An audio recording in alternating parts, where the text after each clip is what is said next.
Ram, I know you've got to go in a second, but is it a situation in Pakistan where, okay, this is what's happening here at the moment is awful, but a good one-day victory somewhere, and suddenly everything's happy again. The flags come out, the horns come out, and everyone's blaring. The car horns in the street, and all's well again until the next Test match comes along, and oh dear, that's terrible. But is one-day cricket such a I don't know, an important aspect of cricket there that they celebrate that wildly, and it sort of, I don't know, glosses over the other issues maybe?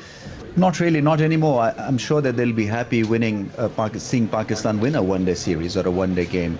But at the end of the day, this Pakistan team is losing its fan base rather quickly because there's a lot of unpredictability. And Pakistan team needs to be more predictable, needs to be more consistent for the fans really to enjoy their performance. One-off series victory in a one-day game or a T20 couple of matches win really will not sideline or the issue really. The issue is that they can't play five-day cricket, that they're not good enough. And coming back to the point of batting first, I was just talking to Salman Butt and trying to convince him in just about a minute or so that you've got to allow your bowlers a chance to derail England, because that's their only hope. Yeah. The batting cannot derail England because it's pretty awful. So you've got to give your bowlers maximum chance under overcast conditions to go out there and bowl and get England bowled out for, say, 200. There was a chance to wrest some initiative back, wasn't it? Yes, that's right. So I think in that regard also Pakistan didn't play the right cards. But I think they've been far too unpredictable, far too up and down, far too hot and cold. And it's hitting the fan base big time, because you see the response here. This stadium should have been at least half full by Pakistani fans, and there's the no takers. Does it make a difference, Ram, that unfortunately for them you're not playing any cricket actually within Pakistan? So does that have an unsettling effect on everything to do with Pakistani cricket, do you think? Well, obviously it's a little difficult for somebody, say, like Zulkarnain Haider, who's making his test debut here in Birmingham instead of, say, Faisalabad, because he'll be more used to the local conditions. But having said that, we've got fans all over the world. And if this team is doing well, expect them to come and watch them in Timbuktu also. So, yeah, I'm a little disappointed, because the fans are disappointed because this team is not delivering the kind of stuff that's supposed to. Yeah. Go on, Ram, you've got to go and do your television duties. Nice to see you. Thanks for popping in. Carry on, Mushy, you were going to make a point. Yeah, I was going to make a point that Pakistan playing the home series away from home, and yet the youngsters they've been deprived of performing well. Had they been playing these matches at home on a placid wicket, low bounce and hardly any grass on it, it is easier to bat on it. Okay, that would have been nice for them. But it is not that way. It's because of the insecurity back home. Pakistan cannot play home series at home. So obviously all your future home series would be away from home, wherever you go. So you better start making preparation for the playing in a condition like this, or in Australia, or in the South Africa, where the ball bounces and moves around. Accepting them rather than... And make wickets like that back home. Put grass on the wicket, you know. Yasser Khan writes to me, here we go. We demand answers, he finishes it, so let's see if we can come up with some here, you two. A completely distraught Pakistani fan, he says. Actually, we fans don't get too distraught anymore because we don't expect anything from this team. It's rather what Ramiz was saying, really. I want to know why the Pakistan batsmen are weak, technically and mentally. With regards to their technique, the players bat on dead pitches, as you've been saying. They have no idea against bounce, swing and swing and so on. In fact, they have no clue how to bat on pitches outside Pakistan, full stop. I want to know from Mushy how this situation will change. Why do Pakistan pick young players and throw them into the test side with no experience and absolutely no technique to test cricket? Should Pakistan not send their young batsmen to England and other countries to play a few seasons of club cricket so they learn and understand? That actually was a good point, Yasser, and I was going to mention that to you, Bushy. County cricket, I think, probably had a big part to play when you were playing 70s, 80s for Pakistani batsmen to come and play. A lot of Pakistani players were playing, like Majid, Sadiq, Abbas, Sarfraz, myself, and many more came and played county cricket, and we got benefited by that. We got used to the condition, we got moving around off the wicket, in the air, the swing bowling, and it worked in our favour. And when we did come over, we gave a better counter ourselves than this present lot doing it. But I don't really blame them, because they haven't really experienced the condition they're facing now back home, because the wickets are prepared with no thoughts about it.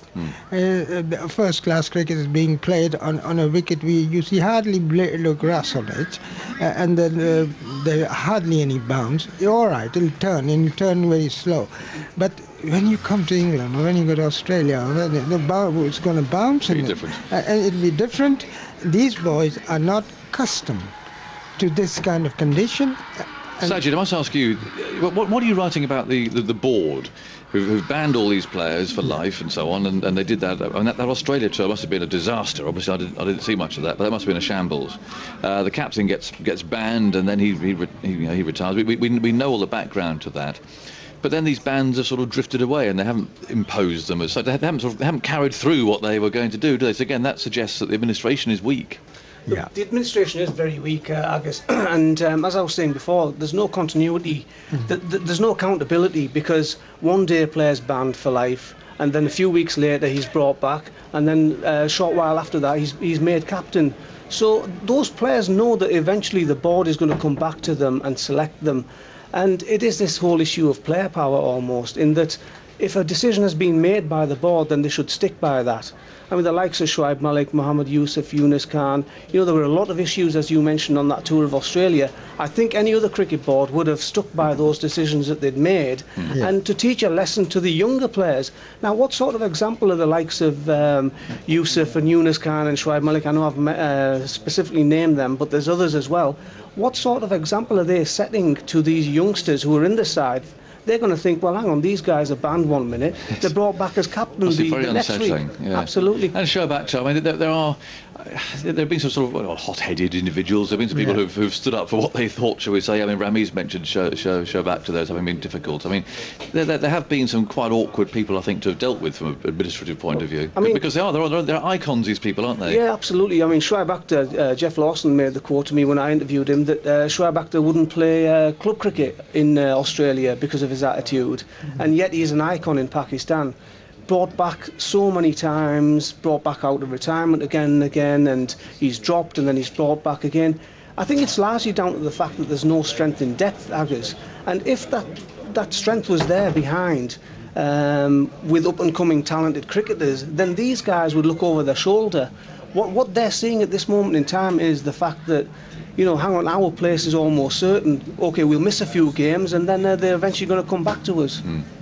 If I can make a point here, what Sajid was saying, that because Shoaib Akhtar and Shahid Afridi and many other senior cricketers come and play, and they hold their places for sure, whether they perform or they don't perform, they play on their past reputation and thing, yet they're holding the talent which is really bowling to come out and perform Pakistan. They've been deprived of giving a chance, opportunity, because these cricketers who are not fit enough to represent the national team, and their performances are not good enough to sustain the place in the side. So, as Pakistan always saw, we got ooze of talents everywhere, the most talented country. Where are they? This is what I ask them, where are they? If they are here, if you think that, then pick the right team.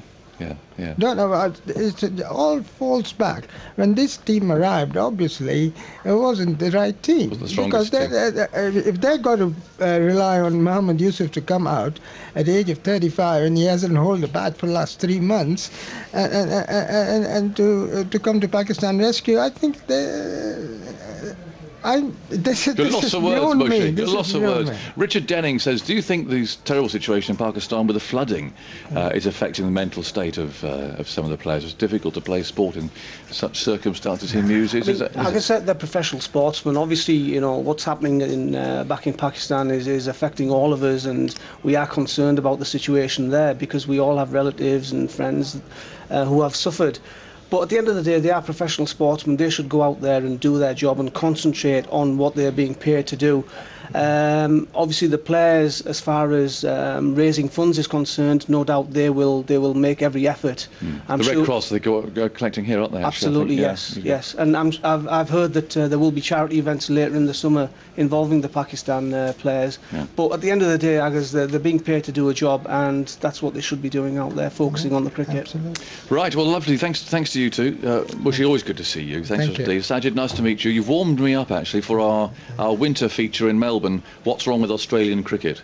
So you've just got us all warmed up with that. We'll get the format right. A few bit of a vox pop out in the crowd, that sort of thing. Okay, bit of wishful thinking maybe. But thanks to you very much indeed for joining us. Excellent. The covers have come on and gone off again, which is good news. And the umpires will be appearing any moment after that rather chaotic morning. 37 for 6 is how Pakistan will resume, and they've faced 26 overs. Wickets for Broad, who has taken 3 for 12 from his 10 overs. Anderson 1 for 12 from 8, and Finn 2 for 10 from 8, and one or two rather painful noughts in there. Azza 32 balls for his duck, Farhat 24 for his, and they simply never got going. Only one man has made double figures, and that was Umar Akmal, who was finally LBW to Finn for 17. One, in fact, having looked at the replay, that he might have reviewed had he thought about it.